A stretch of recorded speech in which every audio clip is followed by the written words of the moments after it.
নমস্কাৰ মই নব গগৈ ৰাজ্যত বৰ্তমান দুটা বিষয় তুংগত উঠিছে এটা জুবিন গাৰ্গক ন্যায় প্ৰদান কৰা আৰু আনটো হৈছে জনজাতিকৰণৰ দাবীৰে 6 জনগোষ্ঠীয়ে এতিয়া ৰাজ্যজুৰি উত্তাল প্ৰতিবাদী কাৰ্যসূচী ৰূপায়ণ কৰিছে আৰু বিজেপি চৰকাৰ বিৰোধী স্লোগান দি খিলঞ্জীয়া এতিয়া ৰাজপথলৈ ওলাই আহিছে আৰু তাৰ পাছত বিজেপি চৰকাৰৰ সময়সীমা বান্ধি দিয়া হৈছে আৰু এইবাৰ শ্ৰীভূমিত সুতিয়া সম্প্ৰদায়ৰ শ লোকে ৰাজপথ কপাই বিজেপি চৰকাৰক বান্ধি দিছে সময়সীমা 3 মাহৰ ভিতৰত যদি সুতিয়া সম্প্ৰদায়ক জনজাতিকৰণৰ মৰ্যাদা প্ৰদান নকৰে তেনেহলে ভয়াবহ পৰিস্থিতিৰ সন্মুখীন হ'ব এটা ডাঙৰ খবৰ আমি এই মুহূৰ্তত লৈ আহিছো বিজেপি চৰকাৰৰ বিৰুদ্ধে ৰাজপথলৈ ওলাই আহিছে খিলঞ্জীয়া এবাৰ খিলঞ্জীয়াই কপাইছে ৰাজপথ 26ৰ বিধানসভা নিৰ্বাচনৰ প্ৰাক্ষণত 6 জনগোষ্ঠীক জনজাতিকৰণৰ দাবী উত্থাপন কৰিছে 3 মাহৰ ভিতৰত সুতিয়া জনগোষ্ঠীক জনজাতিকৰণৰ মৰ্যাদা প্ৰদানৰ দাবী অন্যথা বিজেপি চৰকাৰৰ বিৰুদ্ধে হ'ব ধাৰাবাহিক আন্দোলন উজনিৰ পৰা নামনিলৈকে হৈছে প্ৰতিবাদ জনজাতিকৰণৰ প্ৰতিশ্ৰুতি দি চৰকাৰখনে সুতিয়া সম্প্ৰদায়ক প্ৰতাৰণা কৰাৰ অভিযোগ উত্থাপন হৈছে আৰু জনজাতিকৰণ নিদিলে 26ৰ নিৰ্বাচনত প্ৰত্যুত্তৰ দিয়াৰো এতিয়া সংকাৰ প্ৰদান কৰা হৈছে সুতিয়া সম্প্ৰদায়ক জনজাতিকৰণৰ দাবীৰে শ্ৰীভূমিৰ ৰাজপথলৈ সুতিয়া সম্প্ৰদায়ৰ শ লোক আৰু ৰাজপথ কপাই সাব্যস্ত কৰিছে প্ৰতিবাদ বিজেপি চৰকাৰৰ বিৰুদ্ধে এতিয়া স্লোগান দিছে লগতে কৈছে আহ হৈ আহ ওলাই আহ সুতিয়া জাতিক জনজাতিকৰণৰ মৰ্যাদা প্ৰদানৰ দাবীত সদৌ সুতিয়া জাতি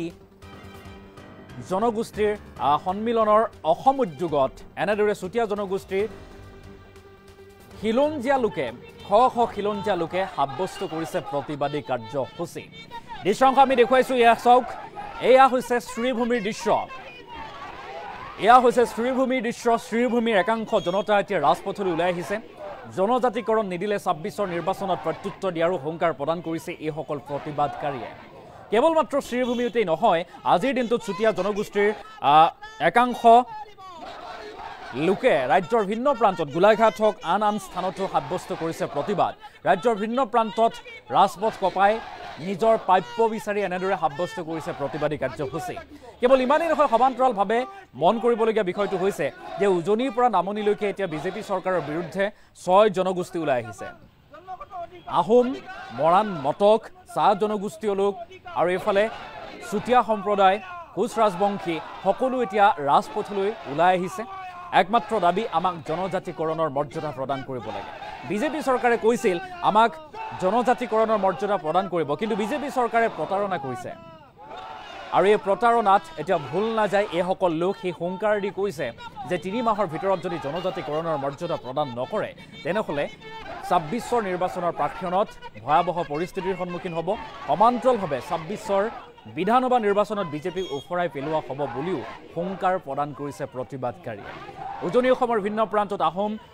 মৰাণ মটক ইত্যাদি বিভিন্ন লোকে সাব্যস্ত কৰিছে প্ৰতিবাদ শ লোক জোৰ সমদল ওলাইছে শ লোকে জোৰ সমদল উলিয়াইছে আৰু দিনৰ ভাগত এয়া শ্ৰীভূমিৰ দৃশ্য শ্ৰীভূমিটো সুতিয়া সম্প্ৰদায়ৰ শ লোকে সাব্যস্ত কৰিছে প্ৰতিবাদ জনজাতিকৰণৰ দাবী উত্থাপন কৰিছে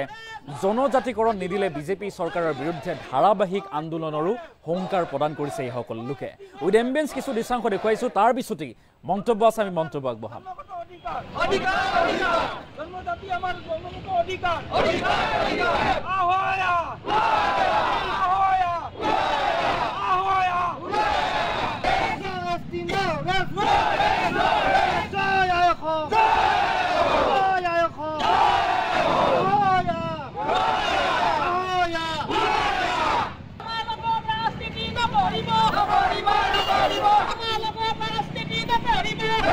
আমি আজি গোটেই অসমতে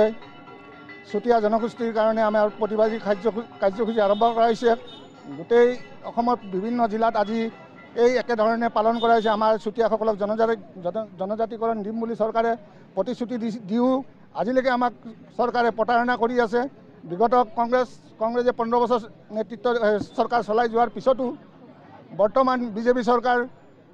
ক্ষমতালৈ অহাৰ আগতে 6 মাহৰ ভিতৰত আমাৰ জনজাতিকৰণ দিম বুলি কৈছিলে তথাপি আজিলৈকে জনজাতিকৰণ নিদিলে দিয়া নাই এতিয়ালৈকে আমি দাবী জনাইছোঁ আজি এই আৰু 3-4 মাহ আছে 3-4 মাহৰ ভিতৰত যদি আমাৰ জনজাতিকৰণ নিদিয়ে তেতিয়াহ'লে আমি বৃহত্তৰ আন্দোলন কাৰ্যসূচী হাতত লৈছোঁ এতিয়া আমাৰ বিভিন্ন চুতীয়া জাতি সন্মিলন তথা জিলা সন্মিলন যুৱক ছাত্ৰ সকলোৱে আমি একত্ৰিত হৈ মহিলা সন্মিলন একত্ৰিত হৈ আমি আজি এই কাৰ্যসূচী পালন কৰিবলৈ আহিছোঁ। যিহেতু আমাৰ প্ৰাপ্য দাবী, যিহেতু আমাৰ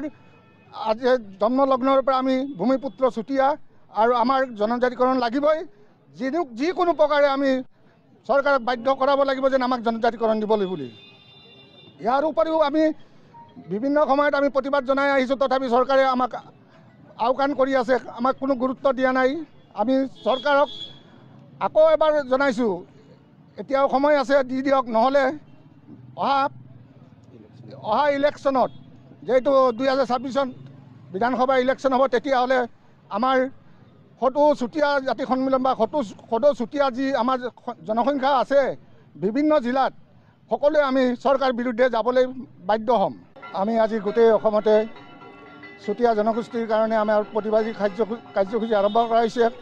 গোটেই অসমৰ বিভিন্ন জিলাত আজি এই একেধৰণে পালন কৰা হৈছে। আমাৰ চুতীয়াসকলক জনজাতিকৰণ দিম বুলি চৰকাৰে প্ৰতিশ্ৰুতি দিও আজিলৈকে আমাক চৰকাৰে প্ৰতাৰণা কৰি আছে। বিগত কংগ্ৰেছে 15 বছৰ নেতৃত্ব চৰকাৰ চলাই যোৱাৰ পিছতো বৰ্তমান বিজেপি চৰকাৰ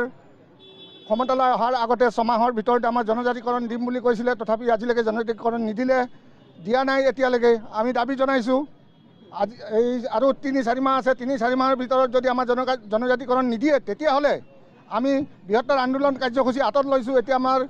বিভিন্ন চুতীয়া জাতি সন্মিলন তথা জিলা সন্মিলন, যুৱক ছাত্ৰ সকলোৱে আমি একত্ৰিত হৈ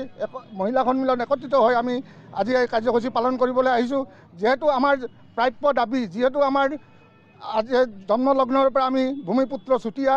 আৰু আমাৰ জনজাতিকৰণ লাগিবই। যিকোনো প্ৰকাৰে আমি চৰকাৰক বাধ্য কৰাব লাগিব যেন আমাক জনজাতিকৰণ দিবলৈ বুলি। ইয়াৰ উপৰিও আমি বিভিন্ন সময়ত আমি প্ৰতিবাদ জনাই আহিছোঁ, তথাপি চৰকাৰে আমাক আওকাণ কৰি আছে, আমাক কোনো গুৰুত্ব দিয়া নাই। আমি চৰকাৰক আকৌ এবাৰ জনাইছোঁ, এতিয়াও সময় আছে, দি দিয়ক, নহ'লে অহা ইলেকশ্যনত, যিহেতু 2026 বিধানসভা ইলেকশ্যন হ'ব, তেতিয়াহ'লে আমাৰ সদৌ চুতীয়া জাতি সন্মিলন বা সদৌ চুতীয়া যি আমাৰ জনসংখ্যা আছে বিভিন্ন জিলাত, সকলোৱে আমি চৰকাৰ বিৰুদ্ধে যাবলৈ বাধ্য হ'ম।